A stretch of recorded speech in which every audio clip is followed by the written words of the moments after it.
everyone, my name's Dimitri and welcome back to DimitriTube, The Bachelorette Golden Edition, night 5 or is it 6?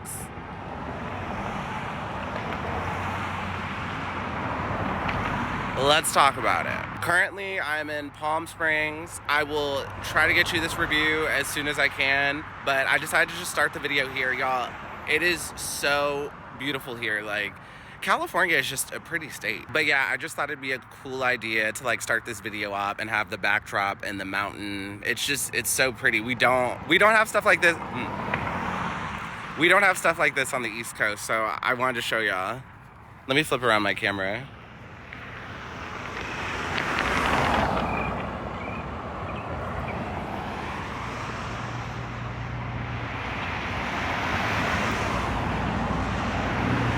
As always, if you're enjoying my videos, please go ahead and pound that like button, pound that subscribe button, and ring that notification bell. I'm a growing YouTuber, and the like, subscribes really help me out. Hi everyone, I'm back. I watched the Hometowns episode and I'm ready to do this review. And you may hear some noises in the background. I'm making chicken. I am so hungry. And just a heads up, there's not gonna be a lot of graphics in this video. I just got back from California and then there's another episode coming on like right now. So I gotta watch that too and review it for y'all. So let's just go ahead and dive into the Hometowns episode. And one major thing I wanna point out about the Hometowns episode before we dive in is Joan is all about family. She talks about how much she loves her family. She loves being there for her family, yada, yada, yada. And then when she was on Golden Bachelor, she left early because she needed to be with her daughter, right? So it doesn't sound like she's about to move anywhere. And not only that, the contestants all have established lives and established families as well in their respective hometowns. So I don't know how they would make this work. And just a heads up, I highly doubt she would move to Wichita, Kansas or Reno. Like, people from here don't move there. I guarantee you she's not about that life. But it is very easy to get to Chicago from here. It's like a 2-hour flight and normally it's really cheap. It would be annoying to have to go back and forth a lot, but it would be doable. So the episode starts and we have our first hometown with Guy, and we are at Lake Tahoe, but he's from Reno, Nevada. And did I not tell y'all last week that I heard Reno, Nevada is a dump? And I am not surprised at all that ABC decided to go to Lake Tahoe in California versus doing something actually in Reno. And I Googled it. Lake Tahoe is like 45 minutes from Reno. It's just interesting because like where I live, if it's 45 minutes away, that's considered a completely different place. But whatever, it's fine. Guy, I guess, goes to Lake Tahoe a lot. I'll let it rock. So for the date, they take a boat around Lake Tahoe, and this is a major flex. It's absolutely gorgeous. The date is very glam. Joan loves the water, so this is probably a dream date for her. And y'all know, I just got back from California. In general, California is just such a pretty state. Like, you just have these views that you just don't have on the East Coast. I think a lot of the West Coast states are like this. I'm pretty sure they all are, because I want to go to Alaska too at some point in my life. And at one point while they're in the boat, Guy and Joan make wishes, and I think they throw rocks into the water. I thought that point was really cute, but also being on this date makes Joan feel guilty again about her husband. And overall, Joan looked really disinterested on the date. Like, out of all the 4 hometowns, Joan seemed the most disinterested on this one. Am I the only one that felt that way? If so, let me know below in the comments. After that, we go meet Guy's family, and we meet a lot of his family. I'm not going to recap every single member, but Joan meets Guy's sisters, his kids, and like a few other people who I just don't remember who they are. And there were a few things about this meetup that I do want to mention. First, Joan and Guy talked to the family about how Guy helped Charles L. rationalize his wife's passing. And don't get me wrong, that is a very awesome thing Guy did for Charles. But I will say, I think that was kind of weird to mention here. Like, I don't know, I felt like Guy and Joan should be more talking about a way that they connected, not just like how in general Guy is a good person, because like his family knows that he's a good person. Like, Joan doesn't really need to give more examples of that, if that makes sense. Next, the hometown dynamic is a little weird because all of these contestants are grown. They don't need their kids or their family members telling them what to do with their lives, because it's like, you're grown. Like, yes, I understand you want your family's approval, but do you need it? No. And compared to normal bachelor and bachelorette, most of the time they have never been married before. So they often want advice from their families because it's their first marriage. Whereas these contestants, they've all been married before. They've already done that rodeo, so they most likely don't need their family's advice. But Guy does in fact mention the role reversal as you get older, because like as you get older you kind of revert back and you need your kids and stuff to help you out more and help you make judgments as you get older. And yes, I do understand that, but I don't think Guy's even that old yet. But I do understand what he's getting at. Next, if you made it this far in the video, please go ahead and pound that like button for the YouTube algorithm. Next, Guy, I think, is talking to his son, and his son asks like how he feels about Joan, like on a scale from 1 to 10. And Guy says on a scale from 1 to 10, he's at a 9.5, and he would propose to Joan in a couple weeks if he makes it that far. And don't get me wrong, I think Guy does in fact like her, but to say he likes her that much, I think was a little bit of a reach. And then after that, Guy gives us a show. He starts crying and says now he can love again and he can be loved again. And I'm like, oh, we're reaching. And like, don't get me wrong, I think out of these contestants, Guy is the best choice. And I do think he likes her, but like, there's no way their connection is that far along. He's acting like he's in The Notebook or something. And then going back to Joan, like I've said in previous reviews, I don't know if Joan is into any of these guys, and definitely on this date she looked so disinterested. Like if you compare this date to the other 3 hometowns, on the other 3 hometowns she just seemed more present to me. This one, I don't know, she just seemed disinterested. After that, we move on to that hometown with Pascal in Chicago.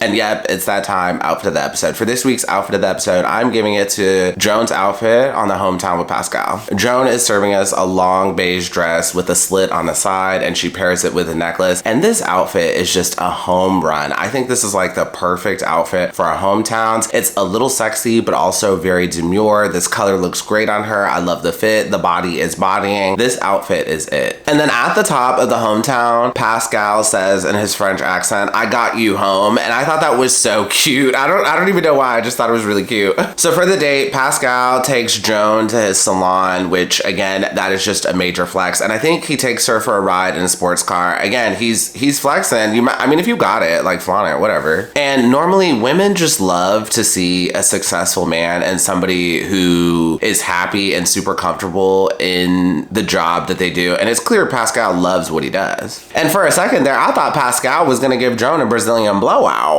And for this hometown, there's just a few things I want to mention. Joan at one point says, "It takes a while to open back up your heart, but I'm getting there." And in general, Joan just keeps showing us that she's probably not ready for this, but the show must go on. We're at hometown. She picking somebody. Next, going to Pascal's hometown definitely elevated him, I think, as someone watching this from an audience perspective, and also it probably elevated him in Joan's mind too. So while he was in the Bachelor Mansion, he came across as bougie and a little pretentious, but now that he's back in Chicago, his personality just makes more sense. He's the life of the party, like everyone loves him, and he's successful and just really comfortable in himself. And he just, I don't know, the picture is just more clear now. And I think this elevated him in Joan's mind. Like this was, to me, this was the best hometown out of all of them. And that's not just because he's rich, but because he provided such a clear picture of the life that they would have together. Next, Pascal's son at one point says he had a lot of girlfriends, which I thought was possibly a red flag, but then they saved it real quick. And he said Pascal is sick of dating and wants to find the one. And last thing before we move on, I absolutely could not with Pascal's daughter's eyebrows. They're supposed to be cousins, not twins. After that, for the next hometown, we stay in Chicago for Jordan's one-on-one. For the date, they get Chicago-style pizza. And y'all, the only real style of pizza is New York style. I think Bill Maher said this, deep dish style pizza is like soup. And like, I agree with that. I literally never want deep dish style pizza. And that is not what pizza is supposed to be. But Chicago is known for it. So of course, that's what they're gonna do.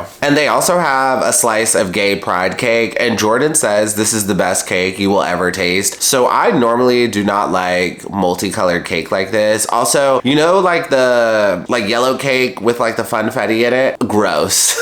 Like gross.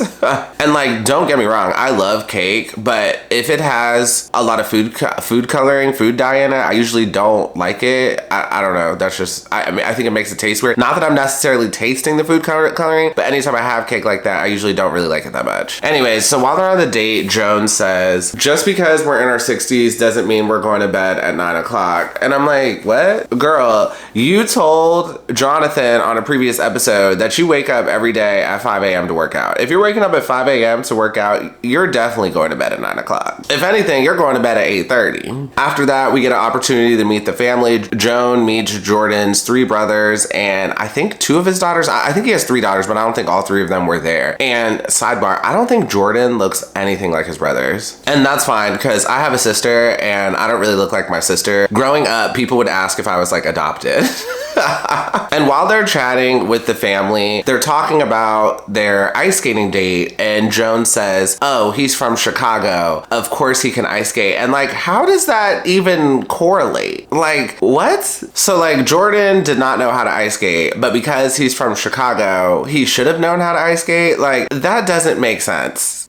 Like, at all. So like, if you're from Florida, you should know how to swim because they offer apparently free swim lessons there and there's so many pools and beaches. Like, they want people to know how to swim and not die, but it's not like that for ice skating. I think knowing how to ice skate is just based on if you were close to an ice rink, honestly. It has nothing to do with where you're from. Anyway, so a few things I want to point out on the stage. So Jordan is having a one-on-one with his daughter and he's like, am I gonna say I love you and be engaged in 2 weeks? No. And that was pretty real of Jordan. So I really wish we had seen Guy's date and then immediately seen Jordan's date right after, so we could have just had the juxtaposition of it all, because Jordan's like, am I gonna say I love you? Am I gonna get engaged? No. And then you have Guy who's like, oh my God, she taught me how to love again. She's a 9.5. I would propose in 2 weeks if she gave me the chance. Like, it's wild to have like 2 polar opposites in this. And also, Jordan is not gonna marry Joan until he can make sure she can hang with the bros in Chicago first before he puts a ring on it. And then Joan is having a one-on-one with one of his daughters, and Joan tells one of the daughters, I'm worried he's not gonna pick me in the end of all of this. And that begs the question, Joan, if you felt like he's not gonna choose you, why did you take him to the top 4 in the first place? And then Jordan has another one-on-one with one of his daughters, and his daughter